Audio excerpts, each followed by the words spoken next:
सभी दोस्तों का अभिनंदन। जैसा कि आप जानते हैं कि यूरोप में एक सुंदर सा देश है Sweden.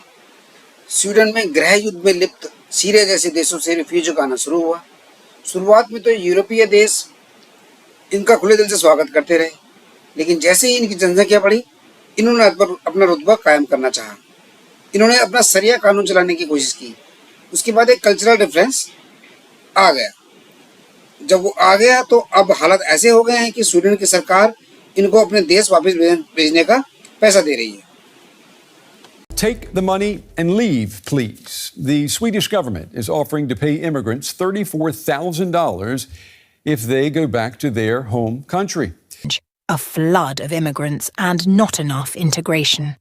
This once peaceful haven now ranks second in the world for bombings among countries not at war.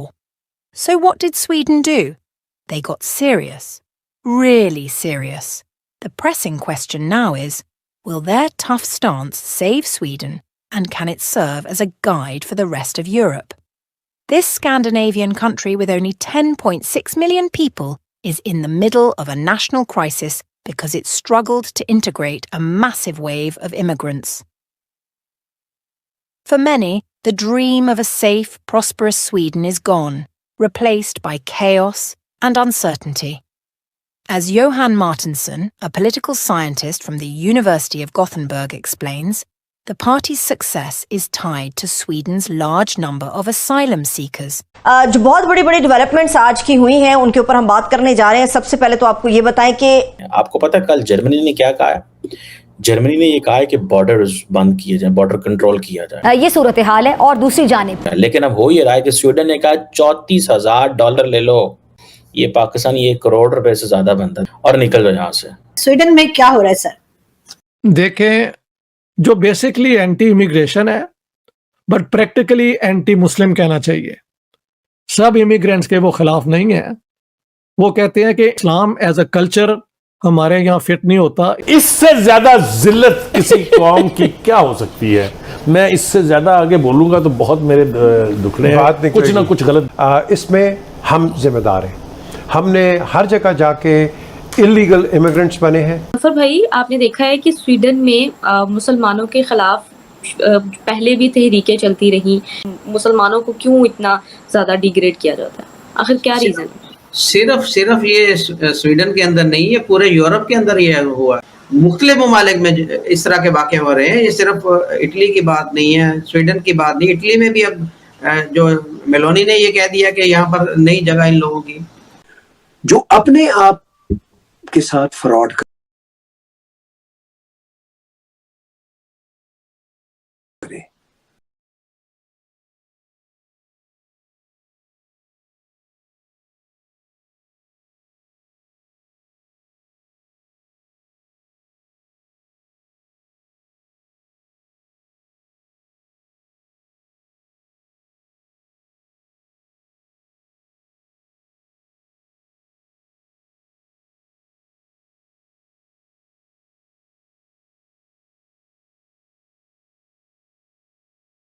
दोस्तों, स्वीडन ने तमाम इमिग्रेंट्स को कहा है कि खुदा दा वास्ता जे हमारा मुल्क छोड़ दो।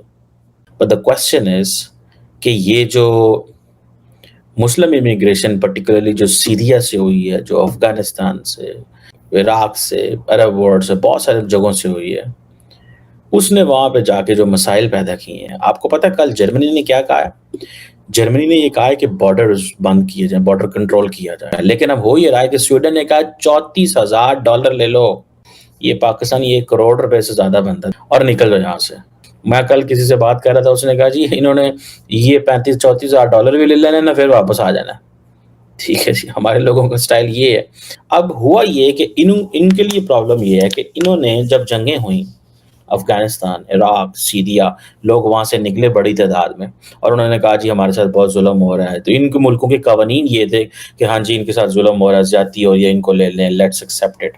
व्हाट हैपेंड इन फैक्ट, ठीक है, हुआ ये कि जो लोग थे वो वहाँ पे गए, उन्होंने जाके वहाँ पे फिर अपने इस्लाम का नफाज किया।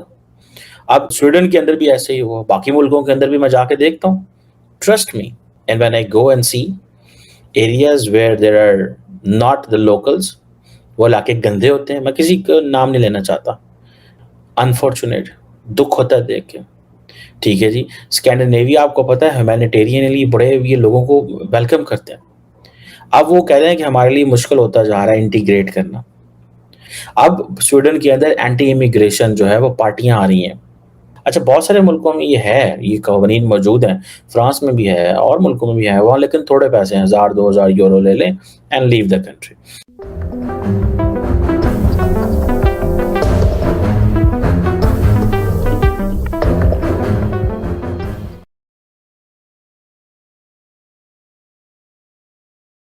Several policy changes in autumn 2015.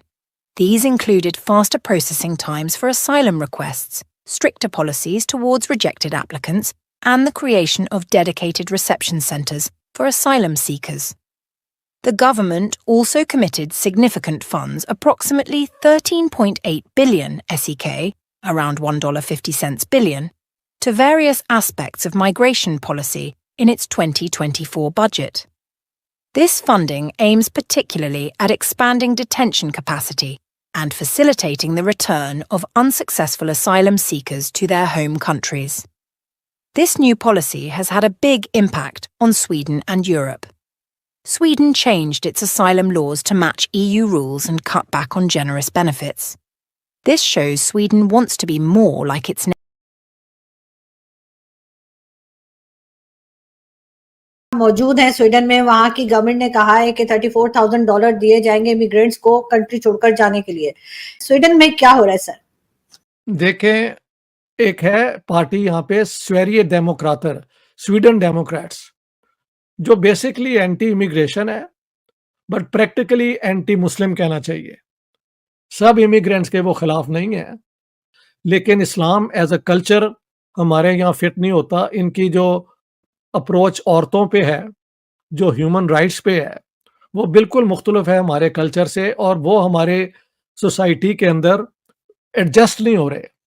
तो कुछ साल पहले से ही एक इस किस्म का वो क्या कहते हैं ऑफर थी कि आप चले जाएं, जिसको अब इस हुकूमत ने एकदम इंक्रीज कर दिया to $34,000। It's a lot of money जो वो ऑफर कर रहे हैं। ये किन लोगों, ये अप्लाई होगा 2026 से शुरू करेंगे वो, जो स्वीडन का तरीका है। कानून बनेगा, फिर इस पे वो आइडेंटिफाई करेंगे ग्रुप। सो ये पोजीशन है। इसमें वो लोग ही आएंगे जो यहाँ पे इकोनॉमिकली अपने आप को वायबल नहीं बना सके। ना नौकरी उन्हें मिली है, ना उन्होंने कोई बिजनेस शुरू की है, ना उन्होंने स्वीडिश सीखी है कि वो लेबर मार्केट के अंदर एंटर हो जाए।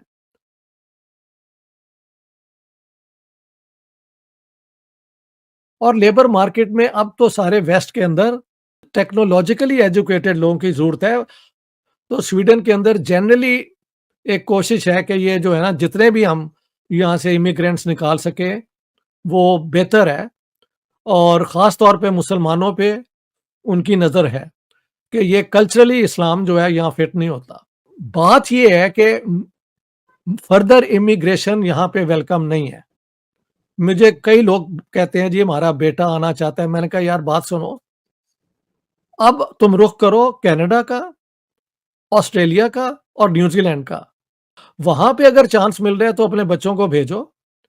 यहाँ पे तो जो बेचारे आए हुए हैं, मैंने 2-3 की मदद भी की है, वो क्या करते हैं कि अब यहाँ से जब रिफ्यूजल हो गया, पढ़े लिखे लोगों की बात कर रहा हूँ, तो वो सारे पोर्चुगल में जाने की कोशिश करते हैं, पुर्तगाल में। वहां पे भी दरवाजे अब बंद हो रहे हैं। तो Europe is not welcoming immigrants, खास तौर पे वो इमिग्रेंट जो उनकी इकोनॉमी के लिए फंक्शन बर्डन जो बन रहे हैं, जो बर्डन बनते जा रहे हैं। बदमाशियां करते हैं कि बीवी को तलाक दे दी। हाँ जी, वो तलाक जब उसको मिल जाती है तो फिर सोशल डिपार्टमेंट उसको पूरा घर देता है। तो ये क्या करते हैं, वो फिर किराए पे दे के तो रहते बीवी के साथ ही हैं। ये फिर अब पकड़े जा रहे हैं एक एक करके। कई लोगों ने तो इससे भी ज्यादा ज्यादती की, बांग्लादेशियों ने, और इधर उधर अपनी बहनों से निकाह कर लिए बुलाने के लिए और फिर तलाक दे दी। मतलब जो तरीका है यहाँ पे सेट होने का, जी उन्हें पैसा दिया जा रहा है। $34,000 is not a small amount. आप जाके कोई ना कोई बिजनेस तो शुरू कर ही सकते हैं। आई डोंट नो, लेकिन अब यही पॉलिसीज बनती जा रही हैं, क्या किया जाए? ये वो स्वीडन नहीं है जहां हम आए थे। सर अगर वो पाकिस्तानी होंगे और यहाँ आएंगे तो उनको तो कच्चे के डाकू ले जाएंगे, सुनते ही कि इनको $34,000 मिले तो बेचारे उससे भी डरे सहमे रहेंगे।